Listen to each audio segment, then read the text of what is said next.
Welcome to the finish line with Sew Very Easy. My name is Laura, and today I'd like to talk about a pantograph. How can we take a pantograph that is designed for a long arm machine and bring it to a sit-down machine?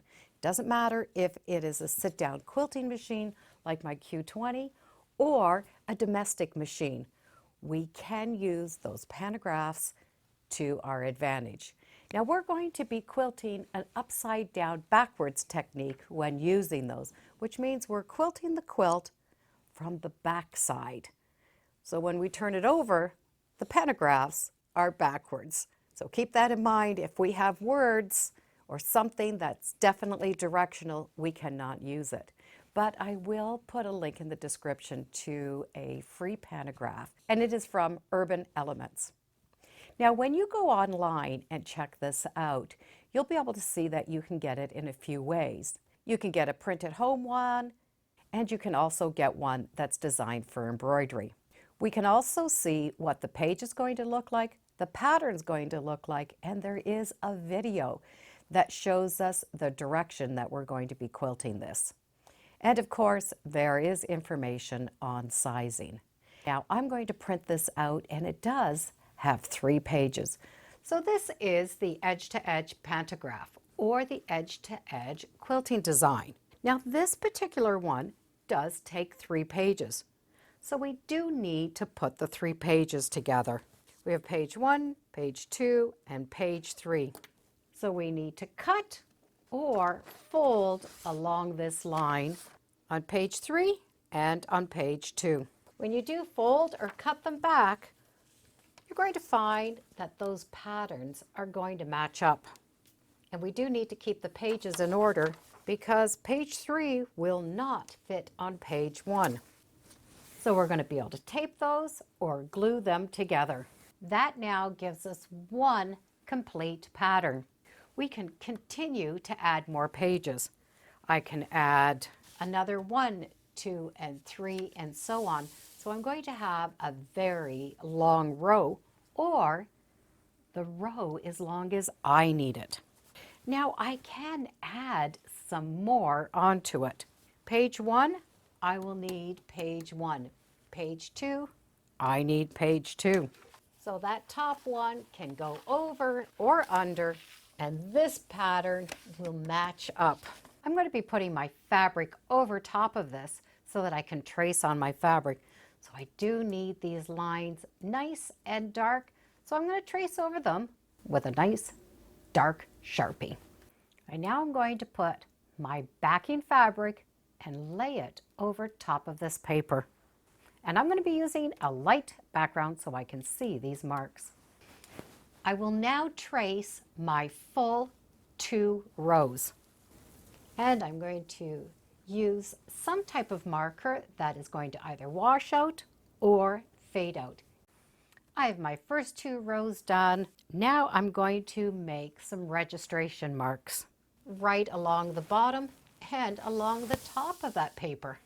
Once those partial registration marks are done, I can remove that paper, and I'm going to move the fabric until I hit those registration marks. So I'm going to work on the bottom half, and then I'll work on the top half. So I'm going to be able to finish drawing that row and the next rows. And when you finish those, be sure to do your next registration marks. That entire background is now marked, and I can put this away for another day. I will now be able to baste my front, my batting, and my backing together. And the quilt is all marked, ready for me to go. And I've already developed a muscle memory because I did trace this out. Keep in mind that you will be quilting this quilt upside down. So you're not going to be looking at the front of the quilt. You are looking at the back of the quilt. So the thread that you want on the front of the quilt will be in your bobbin. And your top thread will be what you see on the back. I'm going to quilt the center row first and work my way out, going on both sides. Our quilting does not change, but we do need to pay a little bit of attention to the back, which is the front. Because our fabric is bigger on the back, it's very easy for this fabric to get rolled over. So when you come to the edge, stop, make sure this is folded down, and then continue stitching. It won't matter what machine we're on. I'm on my Q20, but you can do this on your domestic machine. I'm checking underneath. Everything is smooth. Now I'm just going to be able to do my quilting.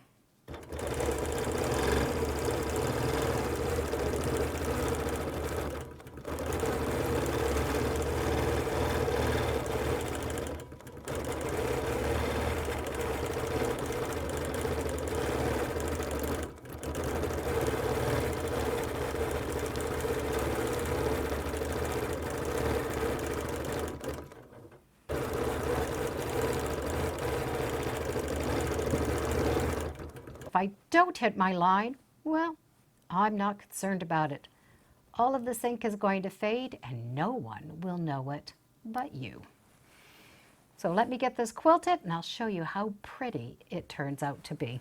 Here's an example where I did not follow the lines exactly, but I would rather my lines be nice and smooth than a little bit jerky in order to follow those lines. I'm going to leave these pins, and when these marks fade, you'll see that, well, you don't see that at all. So it's been about 12 hours. You can see that purple has already faded. And what you notice now is the softness of this. I wasn't so concerned on following all of those purple marks. I was more concerned about that softness, the smooth motion of those beautiful hearts. So don't be hard on yourself trying to follow those. It really doesn't matter in the long run. So these pantograph patterns are great to use on our quilts. We're just tracing them on the back of our fabric before we sandwich the quilt together. It really makes quilting quick and easy. And if someone looks at it, they'll probably think it has been longed arm. And that quilting design was perfect for this quilt, but I will save it because I'm sure there'll be another time that I get to use it. Thank you for joining me today on Sew Very Easy. I'm on Instagram, Facebook. I do have a newsletter. It's all free under Sew Very Easy. Thanks again. Bye for now.